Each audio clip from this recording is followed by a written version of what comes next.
The Battle for Troy by ValueSoft and Zono, released in 2006. This one, I guess you can say, is a watered-down real-time strategy. It's based on the legend of Troy between the Trojans and the Spartans, totaling 16 missions divided between the two factions. I'll be playing the Trojans. Each level gives you a goal, such as killing a certain unit or getting a certain item. You start off limited only with the ability to make barracks to recruit units such as spearmen and swordsmen. As levels progress, you'll unlock archers, heavy units, and the slow but vicious catapult. You lay down a unit creating building almost anywhere, but there's only 3 different buildings to choose from. Every mission also starts you off with 3 healing units. These guys can heal your units or summon the forces of the undead if you can find Hades' skull lying on the map. Now, you can't create these units, so the 3 they give you is all you have, so try to keep them protected. Getting gold to recruit units is done by finding it, slaying enemies, but mainly by controlling towns. A town gives you about 200 gold per minute. Now, this sounds fine, but the cheapest troop costs about 200 gold. So for 10 troops, you'll have to sit there for 10 minutes. If your forces die, you gotta wait another 10 minutes for 10 more troops. Now, it's very rare for an enemy to actually attack your town, so you can go eat dinner, take the dog for a quick walk. It's almost an early incarnation of a casual game.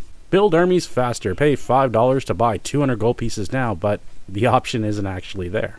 The AI of the enemy is really limited too. I was trying to figure out why there were no patrols and why they weren't attacking my towns. I ran into this level where I had to defend a fort for 20 minutes. So I prepared really quickly and I waited. And I waited.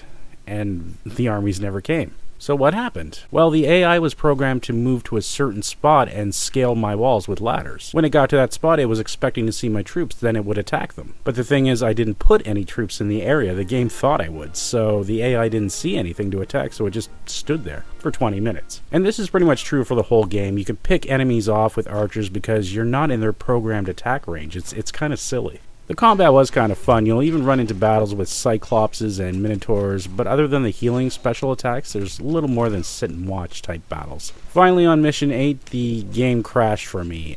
Every time I loaded it, it crashed. And of course, there's no support from the company. Zono seems to be gone, and ValueSoft doesn't even seem to have this game listed in their catalog anymore. So that's it, about 8 hours tolerating its 200 gold per minute building system, and I can't even finish this thing.